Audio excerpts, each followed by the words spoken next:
Aujourd'hui, des influenceuses comme Esty Williams se définissent comme des tradwives et adoptent un mode de vie traditionnel. On trouve aussi des comptes féministes, par exemple sur Instagram, Pépites sexistes sensibilisent sur les stéréotypes diffusés par la pub.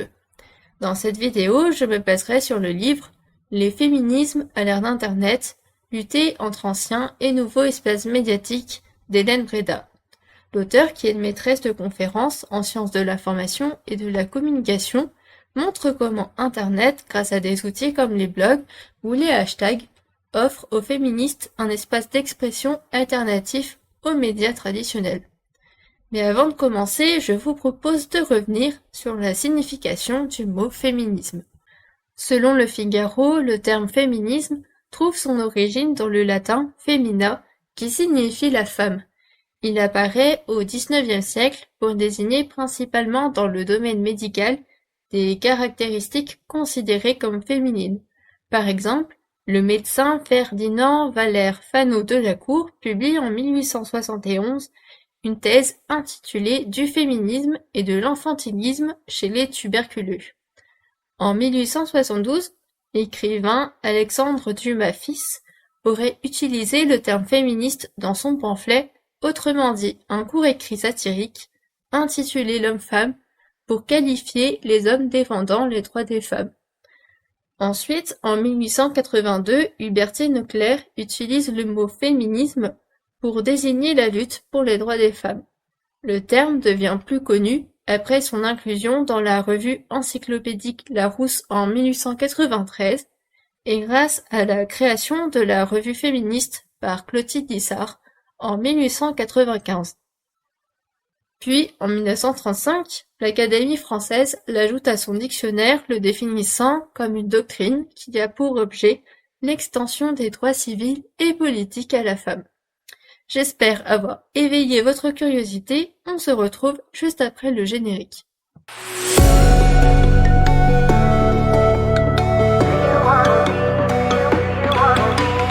Les féministes s'expriment sur des espaces numériques variés, on verra quelques exemples dans une première partie. Pour commencer, le monde a longtemps été divisé socialement selon le genre, les femmes dans la sphère privée et les hommes dans la sphère publique. Depuis la Révolution française, des femmes se mobilisent pour être reconnues comme des citoyennes à part entière, sortir du foyer et occuper l'espace public, au même titre que les hommes. Alors vous connaissez sûrement de grandes figures dans l'histoire du féminisme, comme Olympe de Gouges. Il y a eu évidemment des avancées au fil du temps. Par exemple, les femmes ont voté pour la première fois en 1945 et ont obtenu la possibilité de gérer leurs biens et de travailler sans l'accord de leur mari en 1965. Hélène Breda remarque que peu à peu, les droits des femmes sont devenus un enjeu politique. En 1981, un ministère des droits des femmes voit le jour sous Mitterrand, ce qui marque selon l'autrice une étape dans l'institutionnalisation du féminisme. Autrement dit, les idées et les revendications féministes commencent à être prises en compte par les institutions officielles comme l'État, et concrètement ça se traduit par la création d'un ministère dédié aux droits des femmes, par des lois pour protéger ces droits, etc. Mais de nos jours, il y a encore des inégalités et Internet permet justement de repenser la place des femmes dans les lieux publics. Par exemple, certaines prennent la parole pour dénoncer le harcèlement de rue ou ce qu'on appelle le mansplaining dans les transports en commun. Si vous ne savez pas ce que c'est, le mansplaining désigne les hommes qui prennent plus de place que nécessaire et qui occupent l'espace sans se soucier des autres, en particulier les femmes. Ici, Hélène Breda explique que les hommes et les femmes ne vivent pas l'espace public de la même façon et qu'il y a encore des rapports de domination. Pour continuer, Hélène Breda explique que dans les années 80, Goffman identifiait la publicité comme un vecteur de représentation sexiste, où la femme apparaît le plus souvent dans des positions subalternes et d'assistée, renforçant ainsi la hiérarchie traditionnelle entre les genres. Les pubs stéréotypées ont été dénoncées avant l'essor des réseaux sociaux, mais Internet offre aujourd'hui des espaces pour sensibiliser à un large public. Je vous ai parlé en introduction de pépites sexistes, Hélène Breda remarque que cet assaut pointe du doigt le marketing genré, qui différencie les produits en fonction du genre. Des produits identiques sont souvent emballés dans un packaging bleu pour les hommes et rose pour les femmes, et le prix pour ces dernières est parfois plus élevé. Ce phénomène est aussi dénoncé sous le hashtag Taxe Rose. Ensuite, des personnes critiquent le féminisme washing, comme dans cette vidéo sur la chaîne YouTube de Mademoiselle. Alors, le féminisme washing, c'est quoi? C'est une tendance où des marques communiquent autour des valeurs féministes tout en étant critiquées pour ne pas appliquer ces principes à tous les niveaux de leur organisation. Selon les Échos, H&M est un bon exemple, car d'après ce média, bien qu'elle mette en avant des mannequins entre guillemets body positive et des morphologies qui s'éloignent des standards de beauté, elle est régulièrement critiquée pour ses infractions au droit du travail. Les ouvrières qu'elle emploie seraient exploitées, sous-payées, voire même maltraitées par leurs supérieurs. Pour continuer, les réseaux sociaux permettent aux jeunes de contester les normes imposées à leur corps et à leur apparence. Par exemple, en 2021, sur TikTok, des lycéennes ont lancé le mouvement #lundi 14 septembre.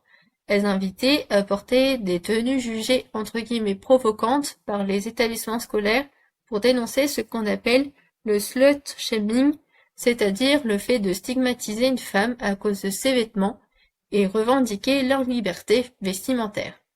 Ensuite, Hélène Breda observe que des féministes analysent et critiquent les scènes de films où les femmes sont montrées comme des objets de désir, ou autrement dit, où elles paraissent sexy, dans le but de plaire aux hommes sans montrer qui elles sont vraiment. L'autrice donne comme exemple un épisode du vlog Nat and Alice in the Morning consacré au film Suicide Squad sorti en 2016. Dans cette vidéo, les youtubeuses déplorent le male gaze porté sur le personnage d'Harley Quinn. Alors, le male gaze, si vous ne connaissez pas cette notion, ça correspond au regard en gros masculin qui est présent dans l'industrie cinématographique et qui représente les femmes dans des rôles passifs ou sexualisés. Ce concept a été théorisé en 1975 par Lara Mulvey, une réalisatrice britannique et militante féministe du Women's Movement. De plus, Hélène Breda évoque le hashtag regret maternel qui remet en question le mythe entourant la maternité.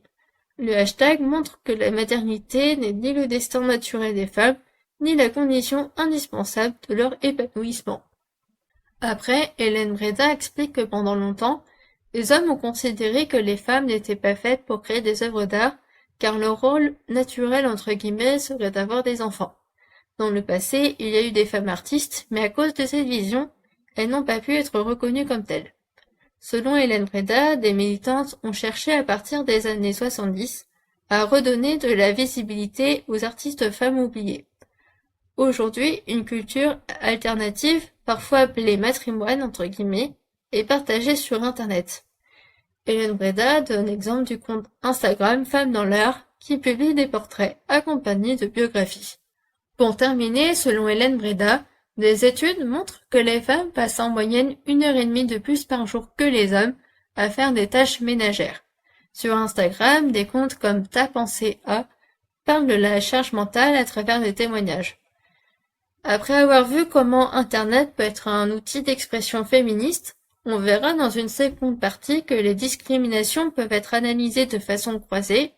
Dans une approche dite intersectionnelle, on prendra comme exemple la figure de la beurette. L'intersectionnalité désigne la situation où une personne subit plusieurs formes de discrimination en même temps, qui sont liées à différentes caractéristiques comme le genre ou l'origine ethnique.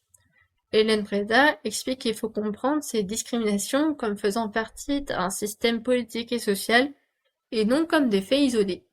Dans le cas des femmes racisées, c'est-à-dire des femmes susceptibles d'être assignées à un groupe minoritaire et d'être victimes de discrimination, leurs corps sont souvent l'objet d'une érotisation fétichisante qui repose sur des stéréotypes dégradants. Par exemple, le hashtag #PavosBeurette, lancé en 2019 par Entaragel, vise à dénoncer justement l'utilisation de termes et de stéréotypes racistes associés aux femmes maghrébines sur des sites pour adultes.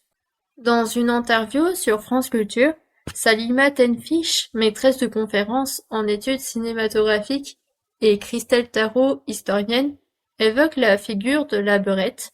Elles ont écrit un livre intitulé Beurette, un fantasme français, publié en 2021. Elles expliquent que la beurette est le féminin du mot beurre qui désigne une personne d'origine maghrébine. Au début, le terme était plutôt valorisant puisqu'il était signe d'une intégration réussie dans la République française. Après, le terme tombe en désuétude et réapparaît dans les années 2000 comme catégorie de recherche sur les sites pour adultes et devient une insulte dans les cours d'école. Salima Tenfish et Christelle Tarot expliquent que la beurette est une figure postcoloniale. Elle mentionne aussi la mauresque, une image présente dans l'orientalisme pictural qui représente les femmes des morts, souvent issues des élites urbaines. Ces femmes étaient inaccessibles pour les colons français chrétiens, ce qui empêchait un accaparement physique direct. Cependant, elles étaient accaparées dans l'imaginaire, comme on peut le voir dans une carte postale du XXe siècle, où la mauresque est représentée à moitié déshabillée. Dans une dernière partie, on s'intéressera aux tradwives. Alors, qu'est-ce qu'une tradwife? La tradwife, c'est une femme qui choisit de se consacrer à son foyer, à son mari et à ses enfants en s'inspirant des valeurs des années 50. Selon les points, le mouvement a émergé aux États-Unis dans les années 2010, mais on le retrouve aussi ailleurs comme au Royaume-Uni avec Alena Kate Petit et sa chaîne Darling Academy. Elle y exprime son désaccord avec le concept de girl boss. Si vous êtes intéressé, je vous mets en barre de description le lien vers une vidéo d'Amy Story qui analyse justement cette notion.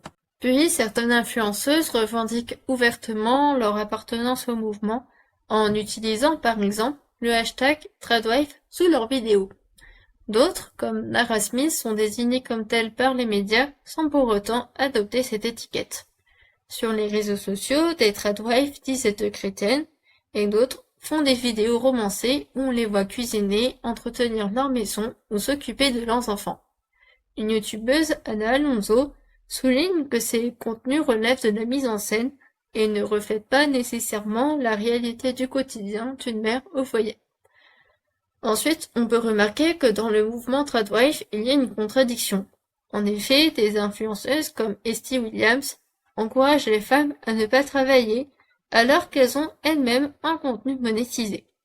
Si certaines tradwives sont des mères au foyer sans rémunération, d'autres disposent d'un emploi à côté comme Nara Smith, qui est mannequin. Certaines tradwives ont des revenus générés par leurs vidéos et leurs partenariats commerciaux. Et dans de rares cas, cette activité peut être très lucrative. En effet, une tradwife états-unienne gagnerait selon Envoyé spécial, tenez-vous bien, 20 000 € par mois. Mais du coup, finalement, qu'est-ce que le travail? Différents penseurs ont donné des définitions et je vous en propose ici quelques-unes, mais bien sûr, ce n'est pas une liste exhaustive. Dans un article, George Friedman cite Henri Bergson, pour qui le travail humain consiste à créer de l'utilité.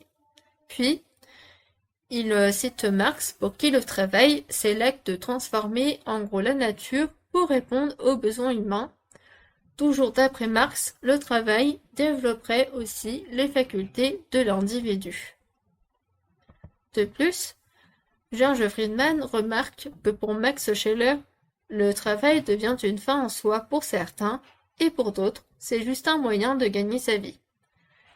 Friedman observe également que le travail aliéné désigne un travail vécu comme subi. À l'inverse, un travail librement choisi peut être source d'équilibre et de bonheur. Ensuite, selon lui, les activités domestiques, comme le ménage ou l'éducation des enfants, ne sont pas rémunérées et ne sont donc pas reconnues comme un travail pro, même si elles sont utiles et exigeantes. Toutefois, on peut remarquer que si ces activités sont monétisées via les réseaux sociaux et qu'il y a des collaborations commerciales, elles entrent alors dans le cadre du travail économique. C'est la fin de cette vidéo, merci d'avoir regardé jusqu'au bout. Fais le plein de bon karma en t'abonnant et en likant. Avant de partir, je te laisse un petit indice pour la prochaine vidéo. Dis-moi en commentaire ce que tu penses que ce sera. À bientôt!